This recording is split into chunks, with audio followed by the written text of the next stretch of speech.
My name is Ashley Carter, and I was 17 when I realized that sometimes losing everything you thought you had is the only way to find yourself. I had just returned from a week-long school trip, exhausted but proud. It was not one of those fancy trips paid by the school. No, I had earned every dollar myself, tutoring after school, dog-sitting on weekends, selling handmade earrings online. I fought for that trip like my life depended on it, and despite the motion sickness that turned every bus ride into a personal battle, despite the homesickness that tugged at me during quiet nights, I had made it. As I dragged my suitcase up the front steps, my heart felt light.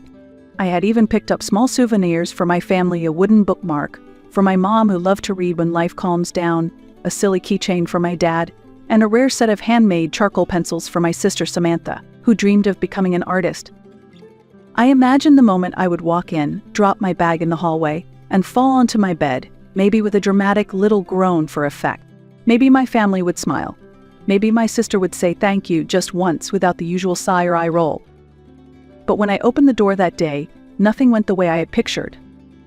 Instead, I stepped into a house that smelled faintly of acrylic paint, where distant music floated from upstairs, and where my mother greeted me with a casual, "Oh, you're back," as if I had just gone out for a carton of milk. I should have known right then. Something was gone, not just my room, but a piece of me I would never get back. I climbed the stairs slowly, dragging my duffel bag behind me. Every step felt heavier, my body aching for the comfort I had dreamed of all week. But as I reached the top, my heart thudded against my ribs. My door, or what used to be my door, was wide open. And beyond it, my world had been erased. The walls, once covered in my posters and photos, were painted over in bright, glaring white. An easel stood where my bed had been. Sketches and paintings were pinned up haphazardly. Art supplies littered every surface. In the center of it all was Samantha, headphones on, completely absorbed in her work. She did not even look up when I entered. "Careful where you step," she called over her shoulder. The floor is still drying. I stood frozen, the duffel slipping from my grasp. My bed, my bookshelves, even my old creaky chair gone, replaced by the dream studio Samantha had always begged for. I turned and stumbled back downstairs, my mind reeling. In the living room, my dad was lounging on the couch, watching some wildlife documentary like nothing unusual had happened. He glanced at me briefly. "Hey, kiddo," he said, "don't be selfish. Your sister needs the space for her portfolio." Selfish. The word hit harder than any slammed door ever could. "What about my stuff?" I asked, my voice barely a whisper.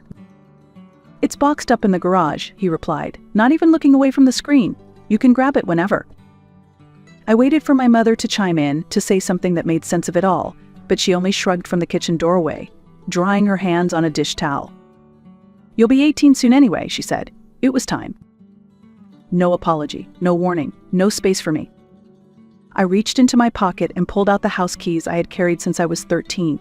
Without a word, I walked into the kitchen and placed them on the counter. The metallic clink echoed in the silent room. "Where are you going?"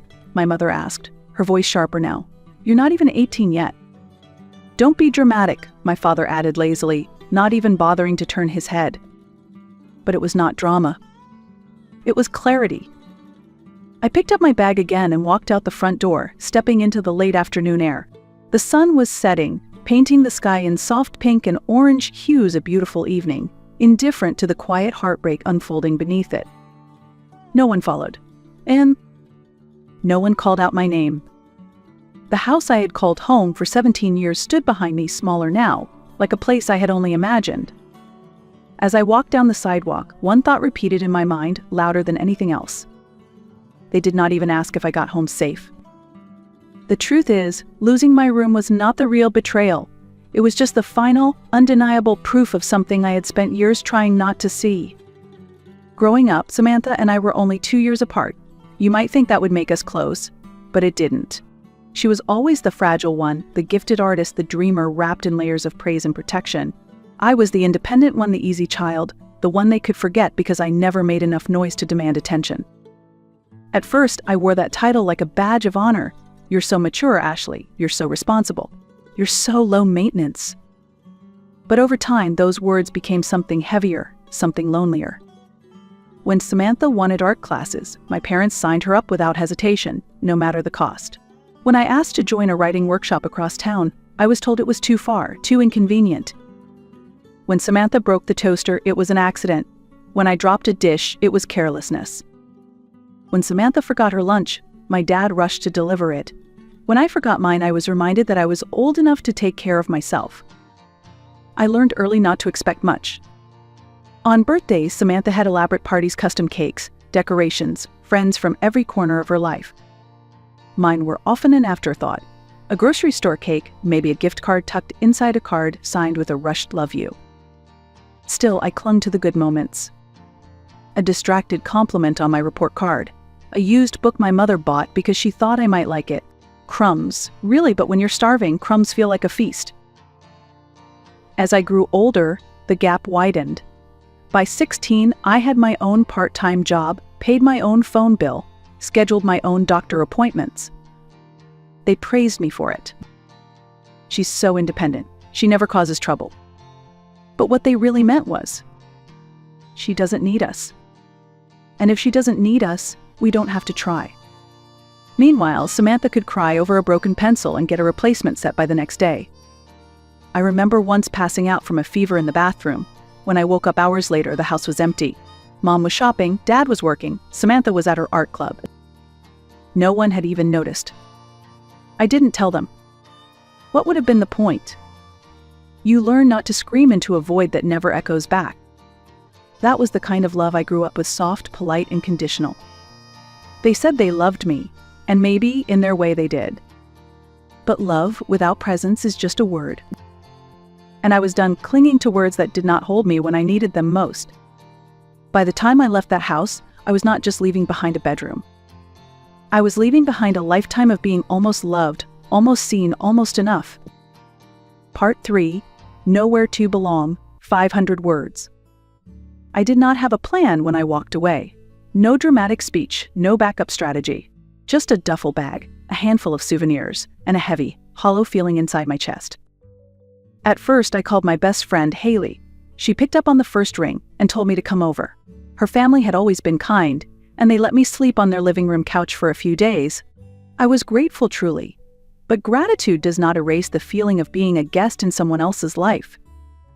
Every morning, I folded the blanket neatly, hid my duffel behind the couch, and made myself as small as possible.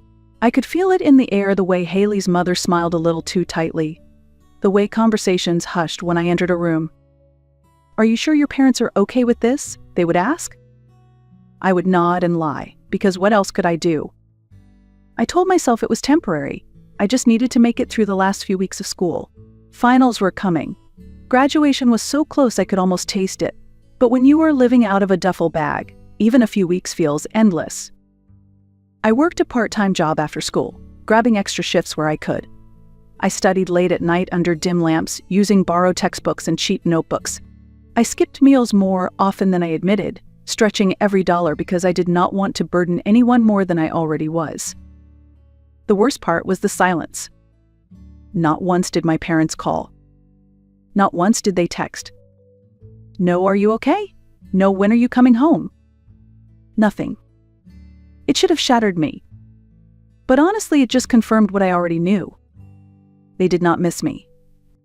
They did not even notice I was gone. I stopped answering questions at school. I told the counselors that I was staying with extended family, technically true, if you squinted hard enough. I avoided friends who asked too many questions. I kept my head down, counting the days until my 18th birthday like a prisoner marking the walls of a cell. 10 days. That was all I needed. 10 days and I would be legally an adult, legally free, legally invisible. At night, lying awake on Haley's couch, I wondered what adulthood would even mean for me. No graduation party, no family photos, no care packages or college funds. Just me alone, trying to stitch together a future from scraps. Some nights, I let myself cry quietly into the pillow. Not the big, ugly sobs you see in movies, just silent tears slipping out, because there was nowhere else for the sadness to go. I was not looking for a miracle. I just wanted to survive long enough to find a place where I mattered. Even if that place was one I would have to build entirely on my own. When the weight of everything became too much, I found myself standing outside a small, weathered building on the other side of town. The sign read Maple Grove Assisted Living. Inside, In room 112 lived the one person who had never needed reminding that I existed. My grandmother, Evelyn Monroe. I had not visited her nearly enough in the past year. Life, school, work, it was always too noisy, too full of reasons to postpone the quiet. But now, standing there with nothing but a duffel bag and the sting of being unwanted, I needed her more than I ever had. When she opened the door, her face lit up in a way that broke something open inside me. "Something's happened," she said immediately, her voice soft but certain. I tried to laugh it off, to pretend I was just dropping by. We sat at her little table with its crocheted cloth and drank tea that tasted faintly of boiled water and hope. I told her about the trip, the art studio, the boxed-up life sitting in the garage. I tried to make it sound funny, light, no big deal. But somewhere between the second and third mug of tea, the dam broke. I told her everything about the quiet neglect, about the years feeling like a background character, about the couch, the silence, the growing fear that maybe I really was as disposable as it felt. When I finished, I stared at my hands, waiting for pity or hollow comfort. Instead, Grandma leaned back in her chair, folded her hands over her lap, and said, "Good." I blinked. "Good." "Good, you're out," she said firmly. "Scoot, they don't get to put you back now." I did not know what to say, so she kept going, her voice steady in a way that wrapped around me like armor. "You have spent your whole life making yourself smaller to fit into a space that was never built for you. Now you get to build your own." She reached into her nightstand and pulled out a thick envelope, bound with a rubber band and slightly worn at the edges. "It's not much," she said. "Not yet. But it's a start." Inside was no money, not directly. There were documents, bank information, legal forms, a letter to her attorney. She had been preparing this for a long time. I protested immediately. "Grandma, I can't take anything from you. I don't want you to give up anything." She cut me off with a wave of her hand. "I'm not giving up," she said. "I'm giving too. Big difference." There, scribbled in her careful handwriting on the topmost paper, was a line that made my throat close up. "I can't give you a home," she had written, "but I can give you a way out." I clutched the envelope to my chest like it was a life raft, because in many ways it was. Over the next few days, things moved quickly. Her lawyer confirmed everything was in place. She could not transfer everything until I turned 18, but she could help me with what she called preparation funds, enough for a security deposit, a few essentials, a beginning. I found a tiny studio apartment, barely bigger than a walk-in closet, but it was mine. I signed a short-term lease and paid up front. The first night, I slept on the floor with nothing but a blanket and my duffel bag as a pillow. And it felt more like home than anywhere else ever had. Every afternoon after school, I visited Grandma. We filled out forms, watched bad game shows, laughed at the contestants' silly answers. She told me stories I had never heard before, about her first job, her secret love of motorcycles, the time she won a pie-eating contest at a county fair. In those stolen moments of quiet and laughter, I started piecing myself back together. Not as someone's afterthought, but as my own beginning. The studio was small, barely big enough for a twin mattress, a fold-out desk, and a second-hand dresser picked up from a thrift store. But it was mine. Every square inch of that place whispered freedom. I bought a mattress on sale and dragged it up 3 flights of stairs by myself. I picked out a cheap lamp and a set of mismatched dishes. I used a milk crate as a nightstand. It was not glamorous, but it was the first time in my life that every object in a room belonged to me because I chose it, not because it was handed down or left over. There were moments of fear, of course. Nights when the wind rattled the old windows and I wondered if I had made a mistake. Afternoons when the fridge was almost empty and payday felt too far away. But even in the hardest moments, I never once regretted leaving. Because now I had something I had never really known before, ownership over my own life. I worked part-time shifts at a local grocery store, stocked shelves, cleaned floors, learned the small routines of independence. I budgeted carefully, saving every extra dollar. I studied at night, determined not to let everything I had fought for slip away. And every day after school, I visited Grandma. Those visits became the anchor to my new life. We would sit together, drinking lukewarm tea, watching reruns of old game shows. Sometimes we filled out paperwork for my college applications. Sometimes we just talked about nothing and everything. She told me stories of her younger days, about how she once dreamed of traveling across the country in a camper van, how she had learned to bake pies from her mother, how she had saved nickels and dimes hidden in coffee cans to buy her first car. She made me believe that beginnings do not have to be loud or grand. Sometimes they start with a quiet choice to keep going. One evening, as we sat together in her tiny room, she squeezed my hand and said, "You're building something beautiful, Ashley. Piece by piece." I wanted to believe her. I needed to believe her. So I kept building even when it was hard, even when it was lonely, even when the silence from my old life still echoed in my chest. Because for the first time, I was not waiting for someone to see me, to choose me, to make space for me. I was making space for myself. And that space, no matter how small, was sacred. It was the foundation of a life that belonged only to me, a life stitched together, not from obligation or apology, but from the quiet, stubborn belief that I deserved more than just survival.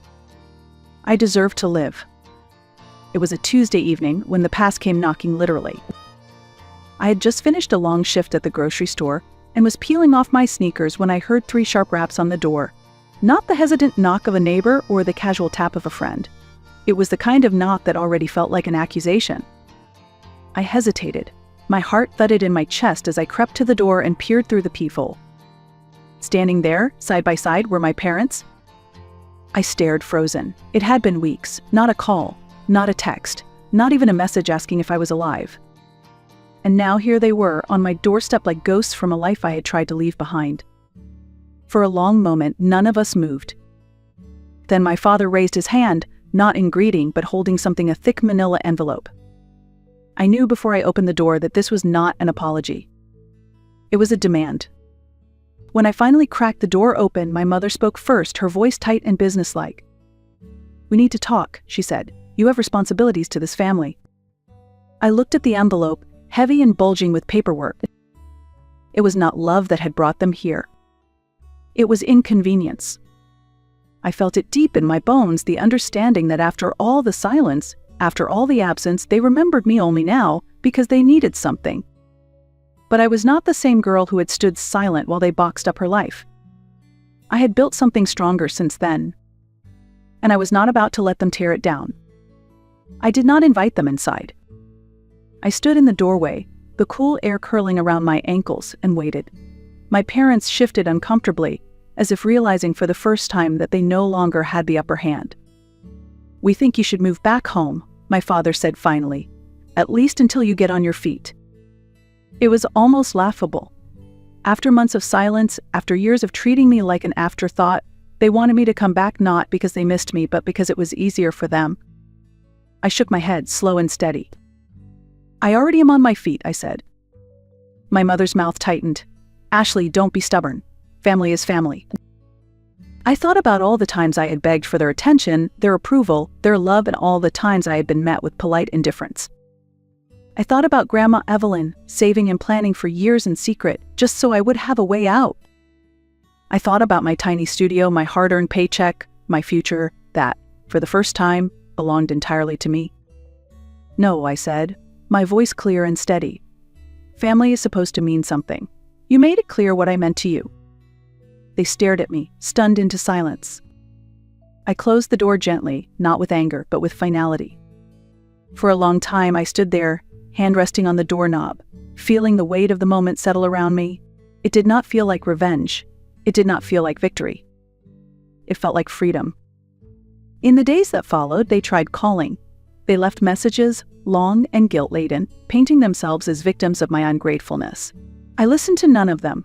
I moved forward step by tiny step, breath by hard-won breath. Graduation came. I walked across that stage without a cheering section, without flowers waiting for me at the end. But when I looked out into the audience, I found Grandma Evelyn standing proudly with her cane and a beaming smile that could have lit up the entire auditorium. I waved to her. I waved to myself, to the girl who had finally learned that love, real love, is not a debt to be repaid. It is a gift to be treasured. Today, I am still building my life. Some days are hard. Some nights are lonelier than I would like. But every morning when I wake up in my little studio, I know exactly who I am. I am not someone's backup plan. I am not someone's easy convenience. I am not disposable. I am enough. And if you are reading this, wondering if you are allowed to walk away from the people who only remember you When it serves them, let me tell you, you are. You deserve more than crumbs. You deserve a life that feels like yours. If you have ever had to choose yourself, leave a comment below. Share your story. Let's remind each other that surviving is brave, but thriving is the real victory.